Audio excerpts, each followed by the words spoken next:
All right, everybody, welcome to another episode of Homemade Ops. Thank you so much for being here. Today we're going to be talking about some really cool stuff, but we have now reached our 10th episode. Woohoo! Yeah, so we're on our way. And our introduction, well, what are we going to be discussing today? Well, we have more news on the stimulus payments. Ooh, so they just don't... Never ends. Never ends, the news on those things. We also want to talk about simplifying your financial processes by getting some wins. And one of those wins can be setting up your bill pay.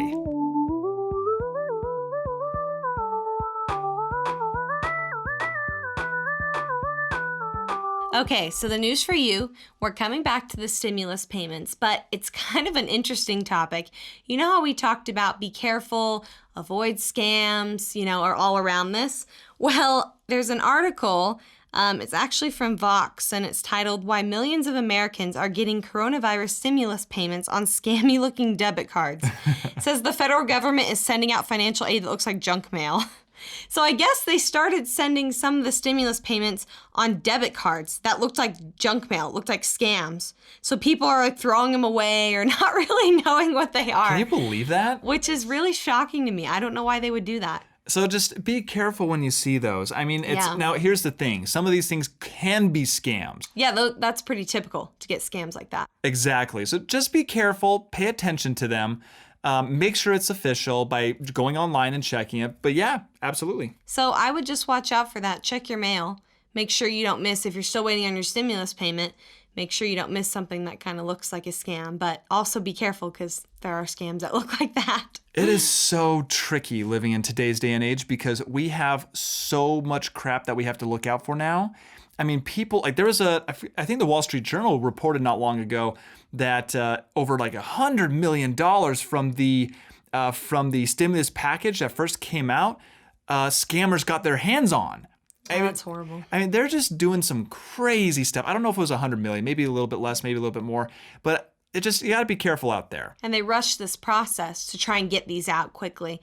So there's a lot of holes in it. So watch for your stimulus check. Still beware of scammers, but Yeah. it's kind of interesting development. So if you did not put in your checking account number digitally, then more than likely you're going to get either a check or one of these cards. If you do receive a card in the mail that looks kind of like one of those advertisements, but it's coming from the government, Just be sure it's them. just be sure, double check it, and we should be good to go. So in summary, just be careful of scammers, but be sure to check your mail and see if it's actually a payment from the government. There's ways you can go online and verify that too. Most likely we're still kind of learning about that, so we'll keep you updated. Okay, so let's move on to another segment that's the more fun one, and that is what did we watch over this weekend? So we have seen this movie. We mentioned it a couple times on the podcast in the past, and that is Dr. Sleep. Now, for any of you who are not familiar with Dr. Sleep, it's the sequel. It's a sequel book and movie to The Shining. So The Shining is a pretty good scary movie. It's a classic. If you have not seen it, you have to go check it out. It's mainly for just cultural knowledge because it's such an iconic film now. So many parodies of it too, and it's so much in pop culture. There's just so much that uses references from that, like the Here's Johnny and all that kind of stuff. Well, when it comes to Dr. Sleep, this is now the sequel, and it's like 40 years after it came out. But it's I was actually blown away by it. I like it personally. Like, some people are going to hate me for this. I actually like it personally better than The Shining. And I like The Shining, but it's The Shining, it has so much cultural significance to it. But Dr. Sleep just really adds so much more depth and layer to what The Shining was. And that's what I like about it. It talks a lot more about what The Shining is, like the actual shining magical power and all that kind of stuff. It's not nearly as scary. It's actually not that scary at all. It's more of like an action, mystery, adventure type thing. There's some good spots though, some jump scares.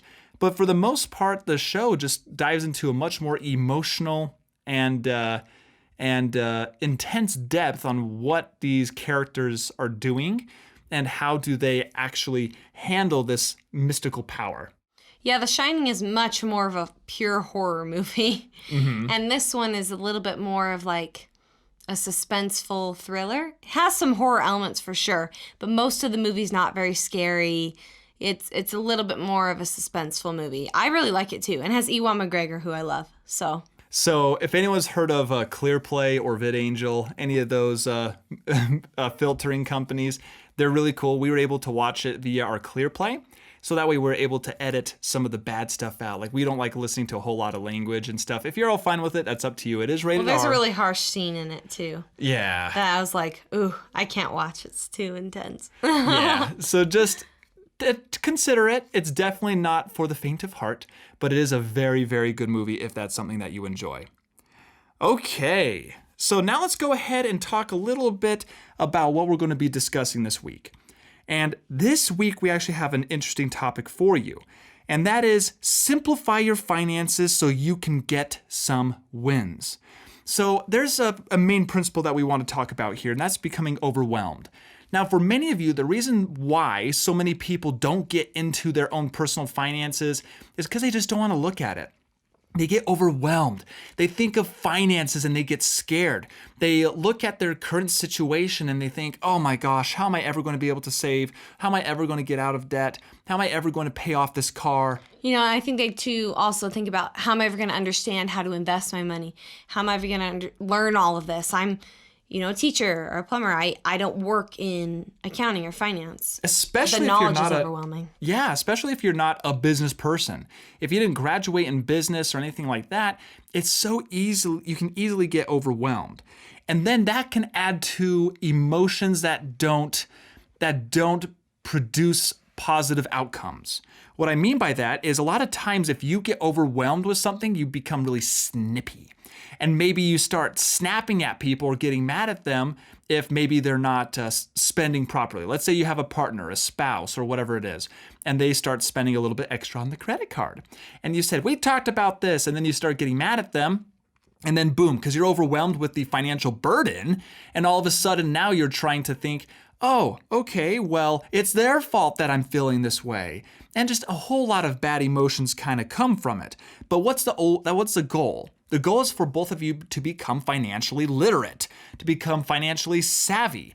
But not understanding these situations or having these difficulties really just adds to the plate. So here's what we want you to focus on this week. And we're going to actually talk about some cool things. We want you to focus on getting some wins because it is so easy. It is so easy to get overwhelmed by finances. It's also so easy to get overwhelmed by your habits and other people's habits. And if you don't have any desirable outcomes, how can you just have that breath of fresh air? Well, here's the thing. We want to be fully honest. It is a journey and it is tough learning all this stuff, but that's why we're here. That's why Kimberly and I are here to help you organize your business, your homemade ops, your operations, your finances, your whatever it may be, and setting up your life. So that way you can gather your thoughts and build up a system that is automatic and systematic so you don't get overwhelmed and you get some wins. Yeah, it's not something you're going to do overnight, and we're still learning every day. We've learned a lot even just doing the show and doing research and things for it. It's something that you get better with over time, just like if you're learning a new sport or a new instrument.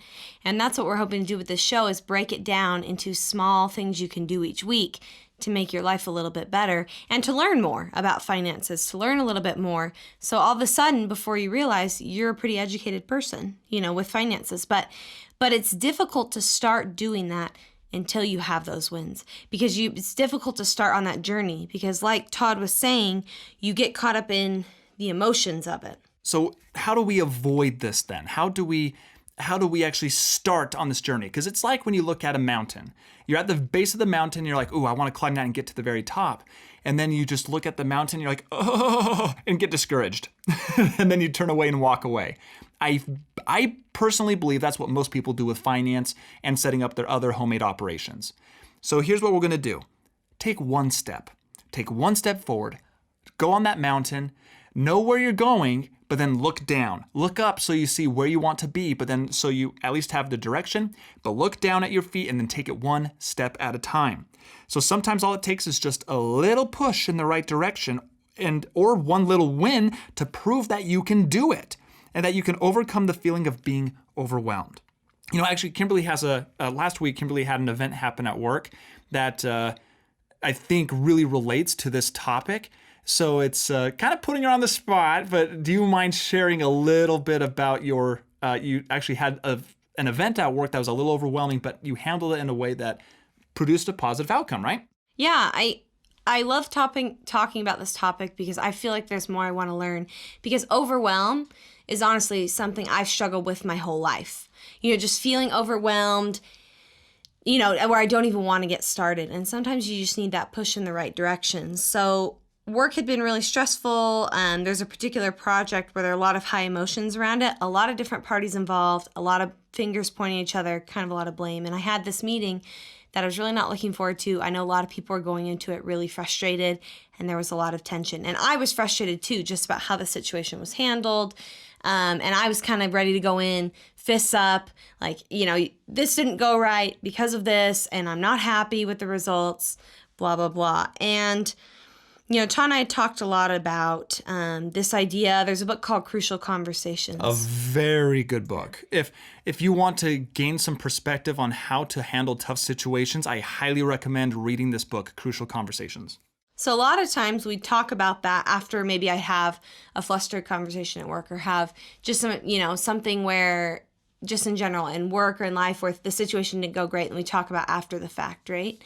So we had talked about this idea of crucial conversations over and over again, or handling things with a positive attitude when the stakes are high, when people's emotions are running high.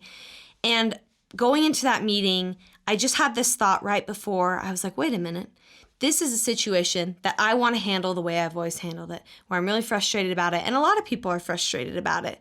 And I wanted to go into it a certain way. And I kind of just literally right before the meeting clicked like, wait a minute. This is a situation where I could probably apply what I learned. And I just had that thought because I've been learning about it so much. And I thought, let's give it a shot. So in the past, usually it was easy to forget the main goal and, debate or defend things, and nothing got done. So I thought, let's give it a shot and try something different. So we went to that meeting, and it was still really productive because there were problems and there were concerns. I brought all those up. Other people brought up their concerns, but I tried to approach it with a positive twist. Like, look, this situation is okay. It's not the end of the world. And I think the main reason I realized a lot of people were frustrated with it is because I think we all went in feeling like everything was wrong. It was a disaster. There was so much to do. So usually the biggest problem when it comes to having these conversations, especially with your spouse, partner, or whatever it is both sides have a story. And both sides anticipate, because of previous actions, they anticipate that, this is going to be a rough conversation, and then your guard is shot up.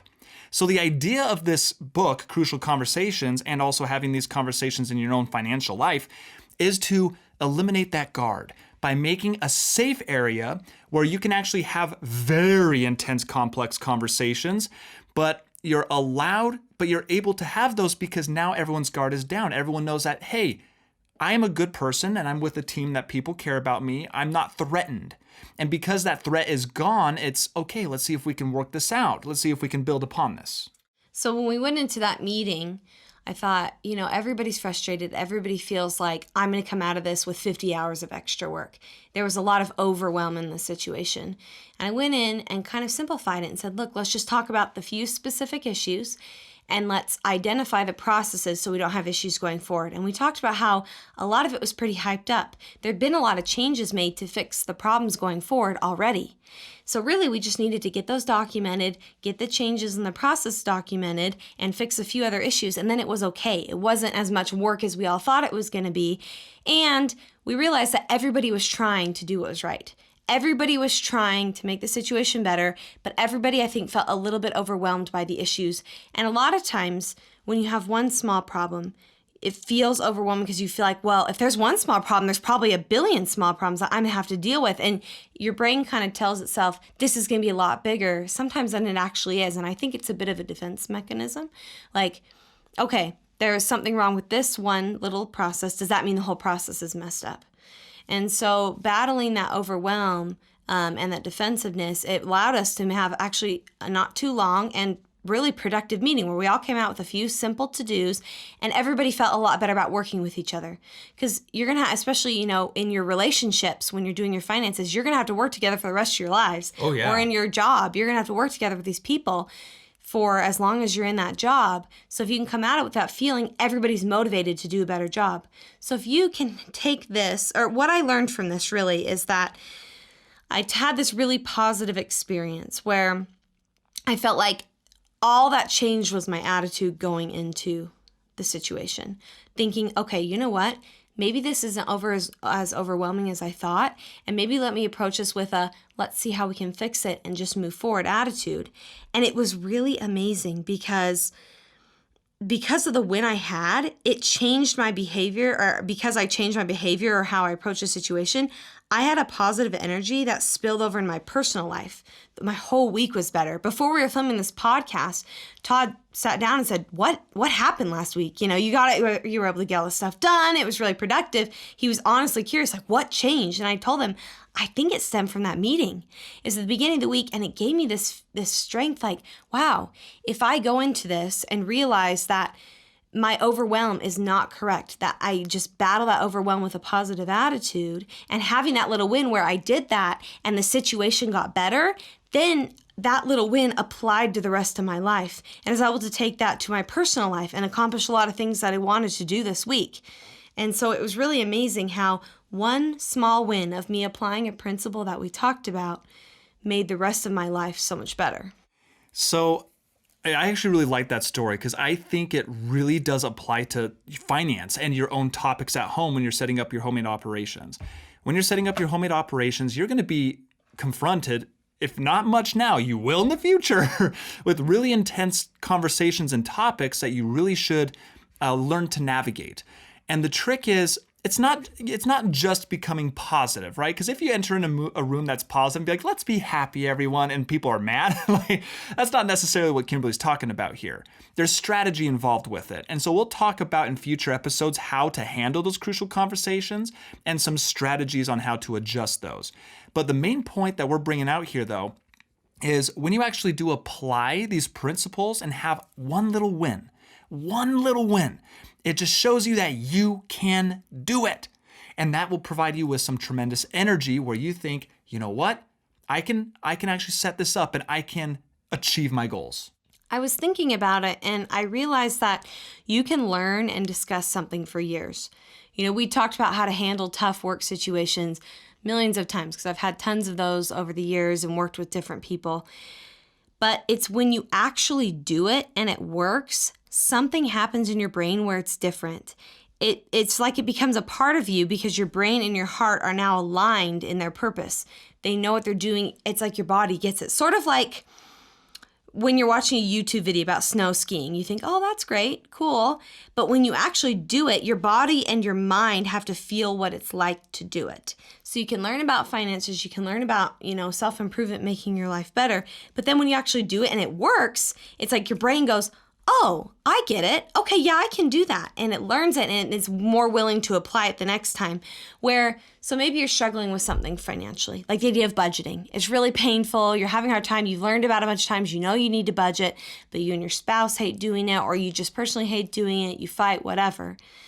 So every time you go to budget, your brain gets defensive and says, I don't want to do that. That's bad. Every time we do that, I'm not happy. But if you can get to where you can have a small win, maybe you spend 5 minutes, you write down a few things, and it's like, wait, oh, that actually helped me. Or maybe you do a mini budget, like I'm just going to budget for this trip and see how it fits. And I just do a small win. Your brain goes, oh, I get it. Maybe I can do that. And then the next time you're in that situation, instead of getting defensive, your brain and your mind are saying, okay, no, that worked last time. I'm willing to do it again. And you get good momentum. So taking this example that Kimberly's talking about here, let's apply this to how you can get some wins. Because the whole goal here, and the title of this podcast, is to simplify your processes.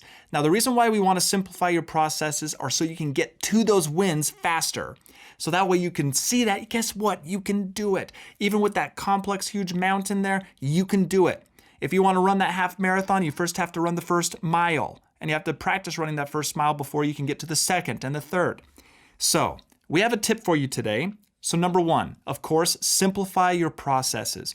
Go back to our budgeting episodes, listen to those if you want to see how to set up budgets. We also have a course coming out here in several months that's going to walk you through all these steps on a visual level, including the actual topics that we're discussing today and in the past. So that's going to be helpful too. But for now, go visit these podcasts and simplify your processes so you don't get overwhelmed. Just create a to-do list, and with that to-do list, don't get overwhelmed with the entire list, but just take a look at the first item and get it done. Let's show you one that will actually help simplify your processes, and that is called bill pay. Now, this is one of my favorite things on the planet because it simplified my processes personally. So when Kimberly and I first got married, we were paying bills manually every single month and week, depending on what bills we were doing. It was a pain. We would manually take checks, checks. This is almost 6 years ago.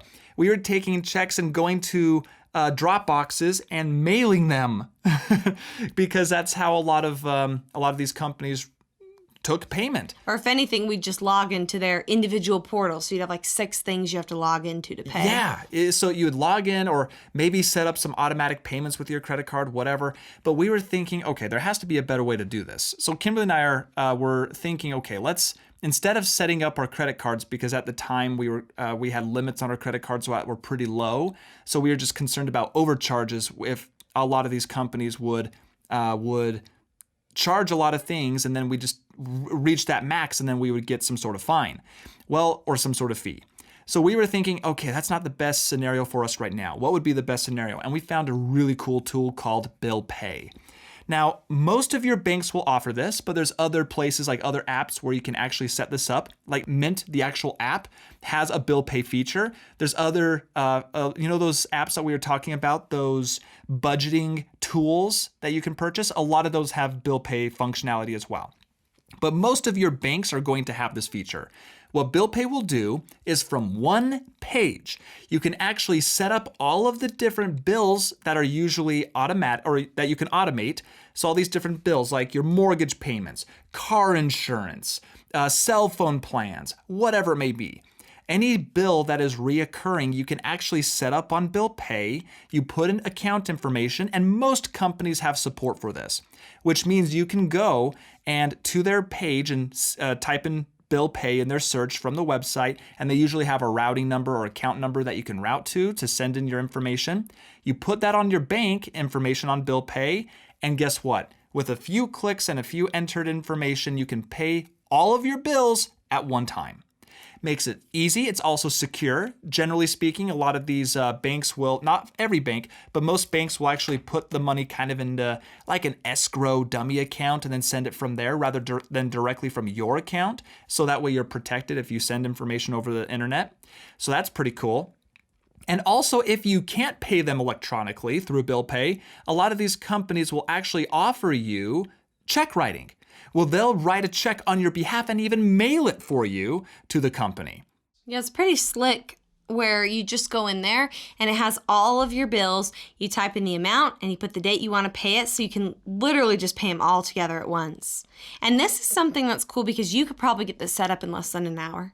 So this is a great simple win because I could log into my bank today, get this all set up, and then, I take 5 minutes to pay my bills and I can still review the amounts and make sure they look good so they're not just auto charging me, maybe overcharging me or something. Really easy way to get a simple win you could do in less than an hour, and you could do it today. And you can check your balances in your checking or a savings account. So you can check and see, do I have enough money, and then put those in there. The other thing that's cool is a lot of banks will support digital upload, where if you connect your account and if the company that you're linking bill pay to supports bill pay, a lot of times they'll actually send your bill information right into your bank account for bill pay. And instead of you typing in the number yourself manually, it will just pre-populate. So that's pretty cool, but it doesn't pay until you actually click on the submit or bill pay button. So just a really cool tool that you should consider to simplify your processes. So if you're getting overwhelmed paying all of your bills, try to look for these automated features that will save you time and also headache, and also still allow you to monitor your checking and savings accounts. It's funny how doing little things like this kind of make you feel like a financial wizard. You're like, oh my gosh, yeah I pay all my bills in 5 minutes. They're just kind of a fun way to feel like you're on top of things. Yeah. And a really simple way to do it. And so try this bill pay feature if you feel comfortable with it. And if it helps you, then there's a win for you. Well, everyone, thank you so much for being here with this week for us. Hopefully these tips helped you out. Today we talked in review. Again, we talked about, hey, don't be scared, okay? Simplify your financial processes so you can get some wins. And at that point, you won't get overwhelmed. We also talked about those stimulus payments, so check out on those just in case those debit cards come in the mail. Don't throw them away immediately. Double check and see if they are real and they actually might be the payment for you. So write us on social media. We're on Instagram, Facebook, and Twitter, and let us know about a simple win that you get this week. We'd love to hear from you and hear about what you're doing to help make your financial life better in simple, easy ways. And we'd love to share them on the show, too. And don't forget about bill pay. Give that a shot. Let us know what you think of it. Thank you so much, everyone, for joining us on the show, and we'll see you next time on Homemade Ops.